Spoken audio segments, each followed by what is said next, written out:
Hello everyone, and welcome to my General Hospital official channel. I hope everyone is having a wonderful day.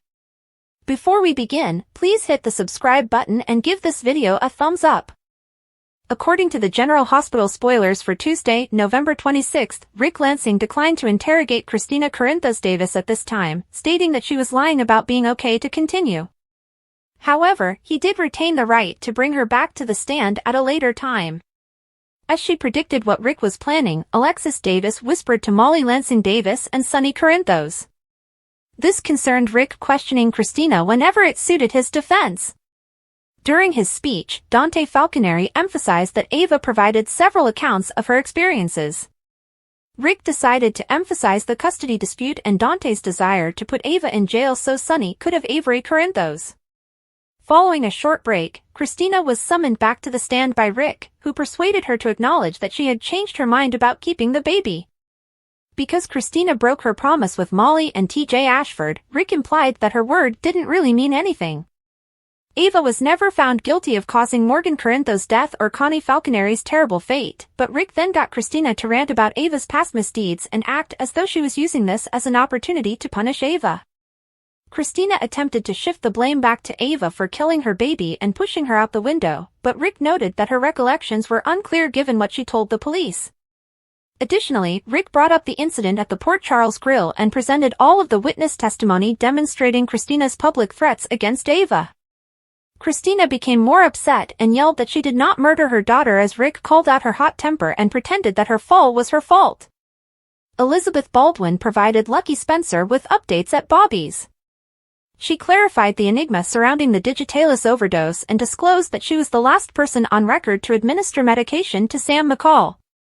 But the autopsy revealed that Sam had morphine in her system, proving Liz had given her the medicine she was meant to. Elizabeth defended her exceptional team, so Lucky found it difficult to see how such a blunder could have occurred. Lucky received a phone call from Turning Woods informing him that Mayor Laura Collins was unavailable due to city emergencies and that Lulu Spencer was missing.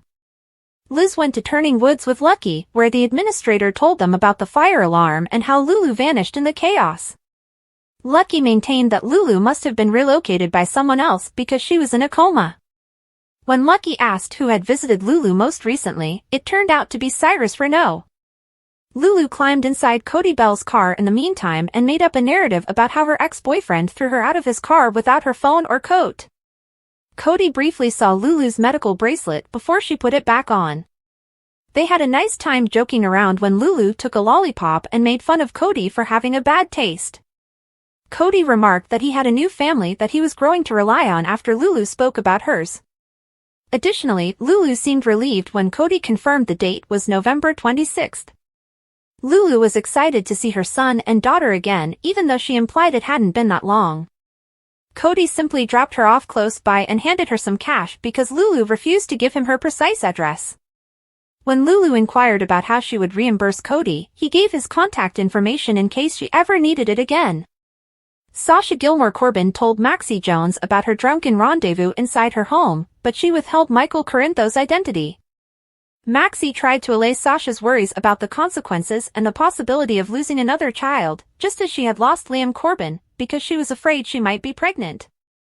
At one occasion, James West showed up with a scrape on his arm from acting like his room's floor was made of lava. Sasha appeared to be absorbing the concept of motherhood as Maxie dressed it up.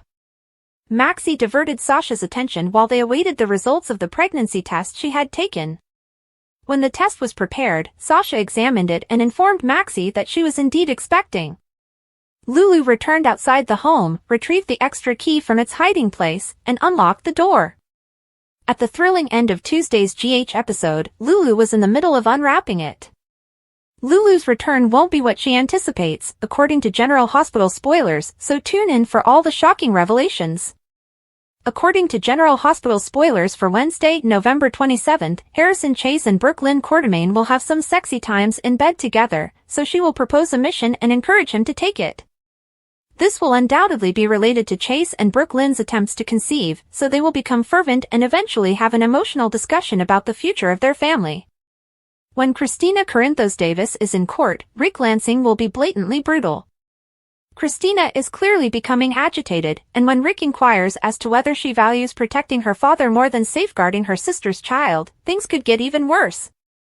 Rick will attempt to pretend that Christina was all about defending Sonny Corinthos, even if it means endangering the unborn child. Molly Lansing Davis will have to cope with mounting worries as Christina's testimony continues to be a complete disaster. Molly will confide in TJ Ashford that her sister would never be able to forgive herself if Christina's testimony results in Ava Jerome being found not guilty. Rick will continue to pressure Molly to acknowledge that Christina's fall was a tragic accident, but eventually it will be her turn to take the stand and attempt to repair the harm. Since Cyrus Renault was the last person to visit Lulu Spencer, Lucky Spencer will be mad at him in the interim. Lucky would blame Cyrus for Lulu's disappearance after she vanished from Turning Woods following the fire alarm. As his argument with Cyrus heats up, Lucky will actually threaten to contact the police. Sasha Gilmore Corbin will be in shock at Maxie Jones' house after learning of her positive pregnancy test results. Sasha won't know if she can pull this off, but Maxie might offer her another boost of confidence and assure her that her family will support her. When Lulu walks into the living room, she will see James West. James will look perplexed and inquire as to her identity, leaving Lulu quite perplexed as well. Lulu is unlikely to remember James or comprehend that he is Maxie's kid because the last time she saw him, he was just a toddler. James might swear he lived here with his family, but Lulu believed this was her home. Lulu might ultimately realize that a lot more time has gone by than she initially believed.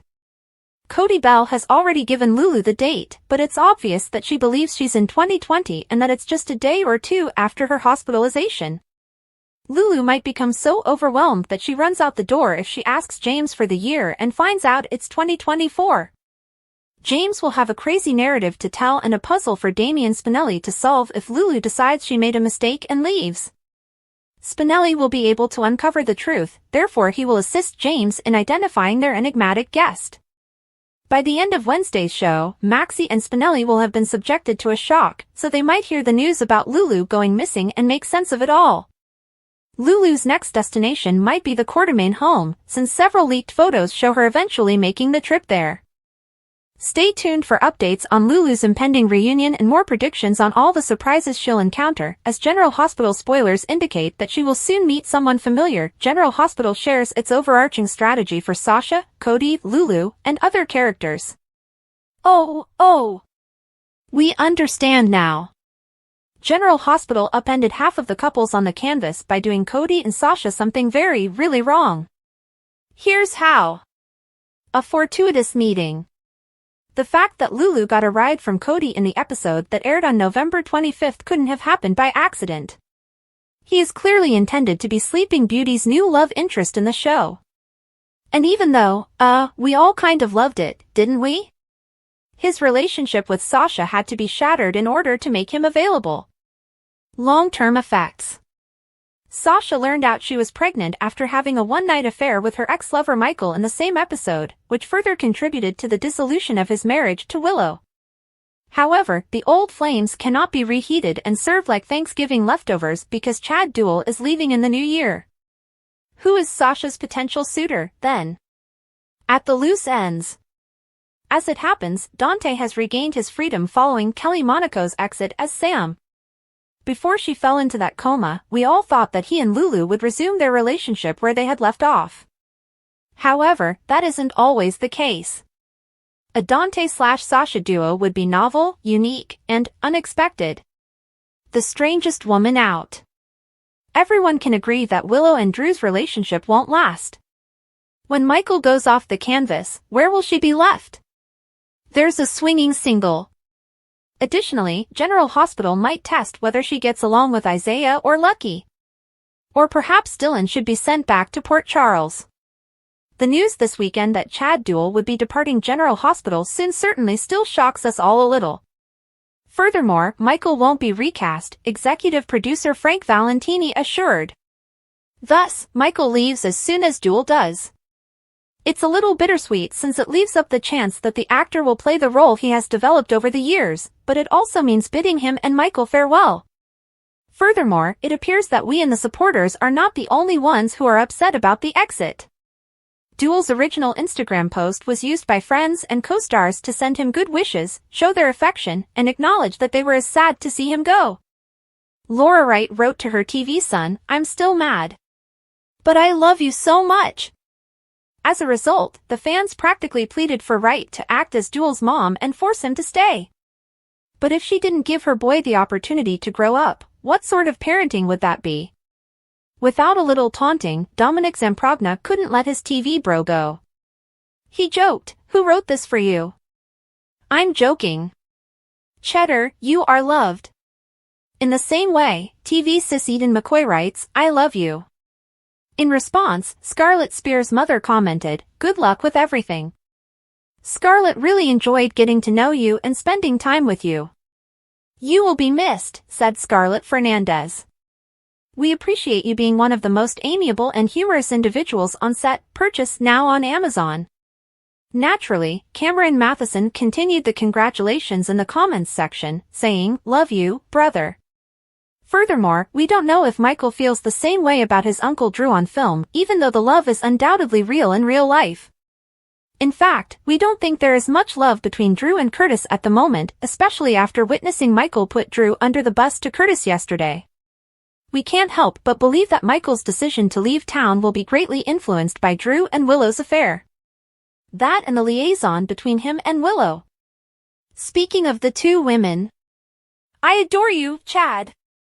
Caitlin McMullen, a wife from Port Charles, revealed, "You will be so missed." Sophia Matson added in a kind and considerate manner, "I'm eager to see what comes next." Andrea Bogart wrote, sending you love and blessing with all you do, Chad," and big hugs as she reminisced about her and Duel's characters together as Mabby. Given that Duel will be featured on Maurice Benard's State of Mind vlog, it appears that we will be hearing a lot from Duel's on-screen father. We'll likely learn more about the reasons behind this decision, its implications for Duel, and Benard's connection with his TV kid, as Kat implies. Lulu gets a ride from Cody. Following months of recuperation from her coma, Lulu Falconeri is back in Port Charles. She is anxious about finding her position in a world that has moved on without her, even though she is happy to be among her loved ones again. Before Cody Bell arrives on his motorcycle, a flat tire on the outskirts of town appears like a terrible omen. "Require a lift?" Cody gives forth his signature sly smile. After hesitating, Lulu continues, her hold on Cody growing stronger as they dash toward Port Charles. Her sense of adventure is revived by the thrilling ride. But when they get to the Haunted Star, Lulu realizes that Cody is more than just his easygoing personality. Cody acknowledges, "I didn't just stop by chance. I had a duty to Dante." He believed that you needed a companion at this moment. Despite her gratitude, Lulu questions whether she can trust Cody or whether he is concealing his own intentions. Sasha tells Maxie her secret.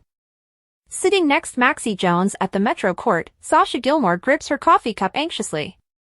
Sasha says, "I can't keep this to myself anymore," in a shaky voice. "I've been hiding something after everything with Gladys and the guardianship." Maxie's eyes enlarge. "What is it, Sasha?" Sasha inhales deeply. "I heard something about Valentine while I was in Ferncliff. He was meeting with someone to discuss preparations for ELQ, but it sounded like you and deception were involved." Maxie's astonishment soon gives way to resolve. "We must outshine Valentine if he is acting against deception." "Are you certain about this?" Sasha gives a nod. "I owe you the truth, but I didn't want to cause any trouble." In order to prepare for a confrontation with Valentine Cassadine, the two women decide to find the truth. The court tricks of Rick. Back to his old methods, Rick Lansing defends a new, dubious client with connections to organized crime at the Port Charles courthouse. Diane Miller is opposing him in court because she will not allow Rick to take advantage of the system. Diane presents incriminating material to support her claim that this case is cut and dry. Rick, however, grins unconcerned. Or so it appears. "Ms. Miller, your witness, has a history of document fraud. Should I bring up her past transgressions with the court?" As the courtroom erupts, Diane's jaw becomes firmer. She is aware of Rick's strategy, discrediting her witness in order to divert attention from the true problem. Diane cautions Rick in the corridor during recess. "I'll reveal your client for the criminal he is, even though you may believe you've won." Rick smiles mischievously as he leans forward. "And I'll win, which is what I do best." It becomes evident as the trial progresses that Rick's success is not assured, particularly with Sonny Corinthos observing from the gallery, prepared to defend his interests. Lulu gets a ride from Cody. Lulu thanks Cody, who lingers awkwardly, shuffling his feet, as he drops her off at the Haunted Star. "How are you, Cody?" Sensing his hesitancy, Lulu asks. The upcoming episodes of General Hospital promise nothing short of nail-biting drama, with characters finding themselves at critical crossroads.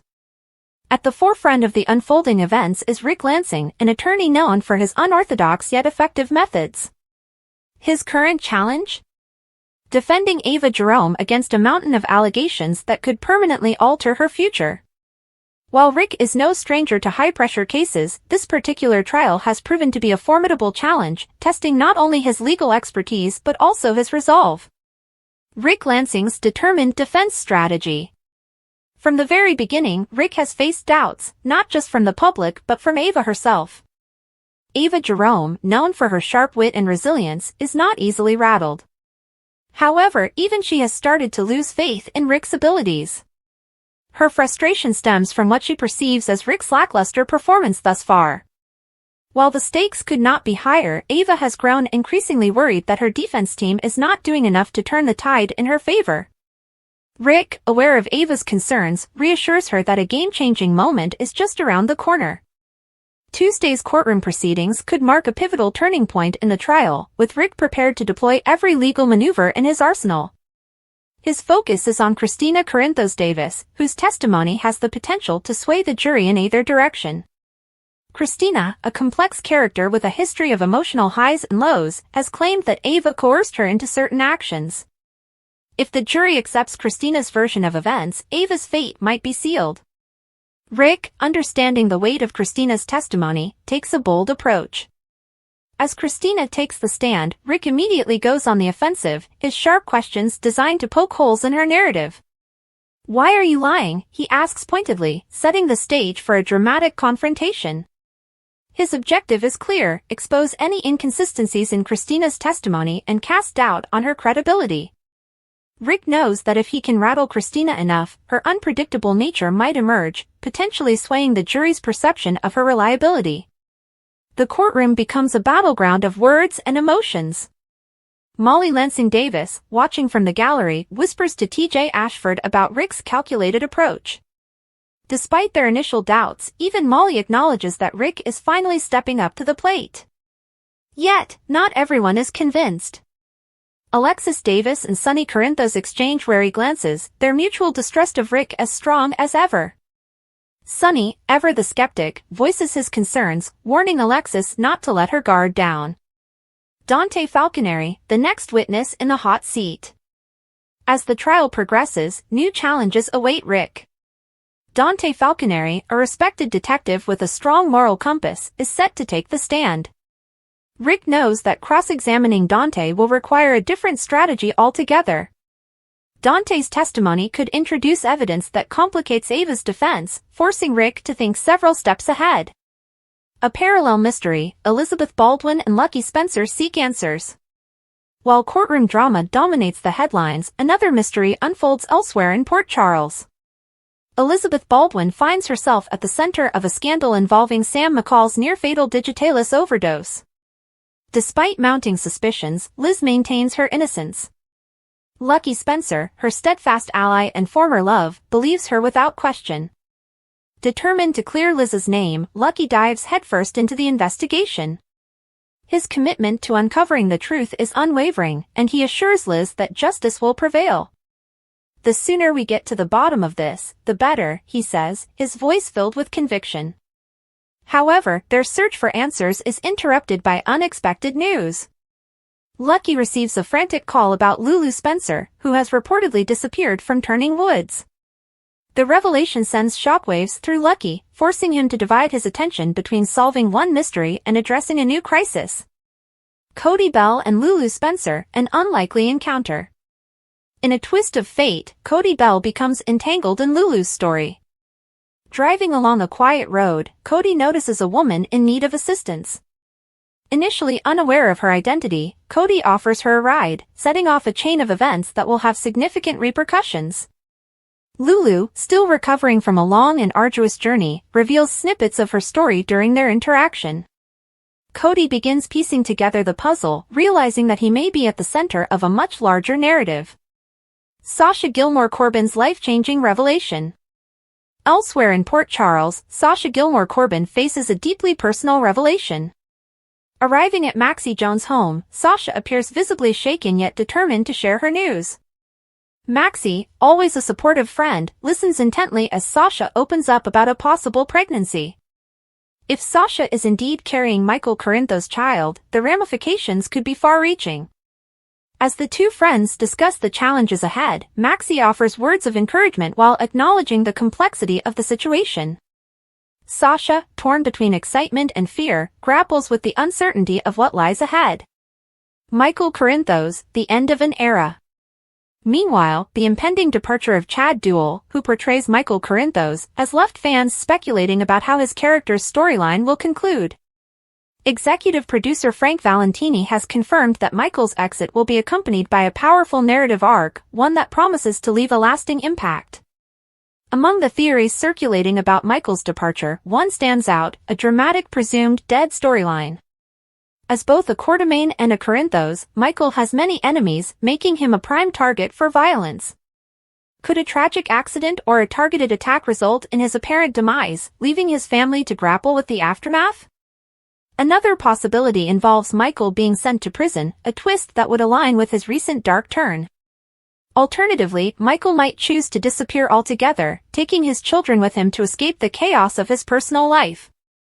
Behind the scenes, cast reactions and farewell tributes. Chad Duell's decision to leave General Hospital has elicited an outpouring of love and support from his co-stars.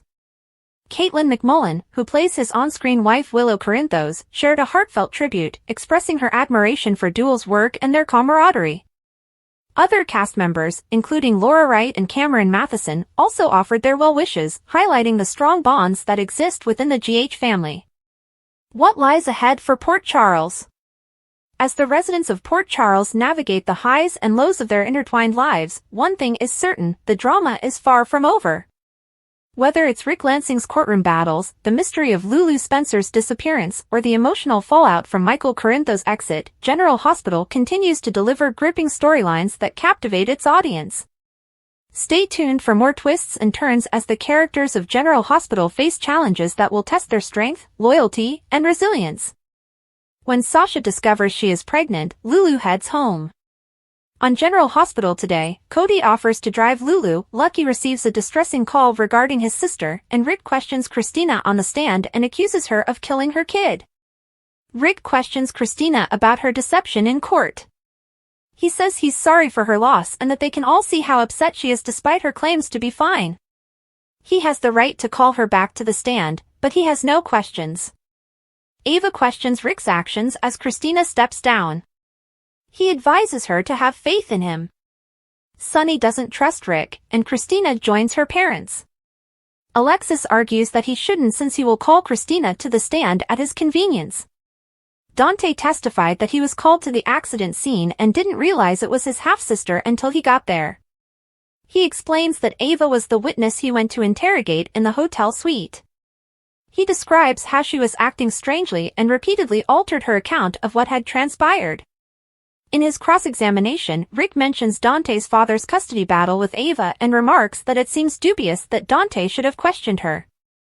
If he thinks Ava is a wonderful mother to his half-sister Avery, Rick asks. Dante doesn't, and Rick notes that his father will have full custody if Ava is proved guilty. The statement is removed from the record after the prosecution raises objections. Dante is questioned by the prosecution once more regarding the modifications Ava made to her claim that Christina tripped over shoes, which she later replaced with a bag. Molly praises TJ for being there for her when the court is called to recess. In the meantime, Alexis tells Christina to be prepared for Rick calling her back to the stand. Ava asks Rick at her table if he will ever stand up for her. He claims that although he has been demonstrating his sympathy to the jury, now is his moment to shine and persuade them that Christina is to fault for the loss of her child. Christina is called to the stand by Rick when the court reconvenes. Rick challenges her about her decision to alter her mind and wish to retain the kid, as well as her role as a surrogate for her half-sister and TJ. Christina attests to this. Rick portrays her as unreliable and claims that her word is meaningless. He asks about their conversation and why she went to Ava's apartment without being invited. If Ava didn't remember her subpoena, Christina claims she would have told the court that Ava killed Connie Falconeri, tampered with her brother's prescription, and is the reason Morgan is dead. Ava has not been found guilty of either of those offenses, according to Rick, who also asserts that Christina is attempting to hold Ava accountable for her brother's passing. Is Christina lying when she claims that Ava pushed her through the window? Rick claims that she told the police that she didn't remember much of that day. According to Christina, her baby did die, and she nearly passed away. She is obviously emotional, according to Rick. When discussing how Ava killed her kid by pushing her through a window, Christina breaks down in tears. Rick mentions the day she harassed him and Ava at the Port Charles Grill, and he labels her unpredictable and irritable. Rick claims that she vowed to see that Ava was imprisoned and that she would find another means of punishing her if she didn't. Diners who heard this at the Port Charles Grill have provided affidavits to Rick. When she confronted and accosted Ava, Rick questions whether she ever considered the kid she allegedly loved. Christina sobs that if she had known what would happen, she would never have entered the room that day. Rick informs Christina that her baby died because she let her rage get the better of her and attacked Ava. "I did not kill my daughter," sobs Christina. Liz and Lucky meet at Bobby's. Is he going out of town? She wonders. It depends on her, he says. He claims that Lucas says he wants to help and that she is in difficulty. As they sat down, Liz says that Sam received a huge dosage of digitalis, and the hypothesis is that someone mistakenly administered it to her after grabbing the wrong medicine. Has a mistake like this ever been made before? Questions Lucky. Although Liz claims that none of her nurses have erred in this way, they are all human. According to Liz, the hospital is looking into the incident and will determine who made the error. Although she is aware that it wasn't her, it might result in one of her nurses losing their license. Lucky promises to use his investigative abilities to learn Sam's fate. Liz acknowledges that she was the last person to give Sam anything when he asks who it was. Liz responds that she administered the correct prescription when Lucky inquires about whether the autopsy revealed morphine in Sam's system. Lucky receives a call from Turning Woods, interrupting them. Lucky was named as a contact, and the manager has been attempting to get in touch with Mayor Collins, but she is currently occupied with emergencies. Is there something wrong with Lulu? Wonders Lucky. The man explains the disappearance of his sister. When Liz and Lucky get at Turning Woods, Lucky is baffled as to why his coma-stricken sister isn't there. The manager explains that someone pulled the fire alarm, which caused it to go off. Inspections later revealed that Lulu was gone. After questioning a nurse, Liz and Lucky find out that Cyrus Renault was Lulu's most recent guest. Lulu approaches a car on the road and requests a ride. Cody, who is at the wheel, tells her to get in. She responds that she's okay and thanks Cody for stopping when he asks how she's doing. She asks him where he's going after he asks her where she's going. He clarifies that he is going to Port Charles, his hometown. She claims to reside there. She is shivering, according to Cody, and Lulu says she got into an argument with her boyfriend in his car, after which he left her on the side of the road without her coat and fled. She accepts his offer of a lollipops, which he keeps in his truck. He responds that it is November 26th when Lulu asks what day it is, but he omits the year. Lulu is pleased since it implies she didn't miss her brother's upcoming birthday. When she inquires about his family, he responds that he has recently located them and they have grown close. Family is everything, according to Lulu, and she is eager to see her children. She says she hasn't seen them in what seems like an eternity because she has been away. Lulu asks Cody to drop her off when they get to town. She refuses to give her address to a stranger, even if he promises to take her home. In order to avoid being a stranger, he introduces himself, but she doesn't give him her name. She obviously has no money on her, so Cody offers it to her. How will she repay him? She asks. He gives her his number after writing it down. She gives him thanks. Maxie notices that Sasha is distressed when she stops by to discuss. Maxie claims she doesn't get shocked easily, but Sasha feels this is a major deal. She may be pregnant, Sasha explains. Please tell her that Cody isn't the father, asks Maxie. Maxie inquires as to the father's identity after Sasha affirms that he isn't. Maxie asks how this happened as they sit down. After telling Cody about their new circumstances, Sasha claims she ended up drinking too much at the Brown Dog bar with another person who had a rough day. They had a one-night stand in the end. Have you taken any tests? Asks Maxie. Sasha purchased one, although she hasn't used it yet. Thanks for watching. If you like this video, so please don't forget to subscribe my channel and don't miss any update.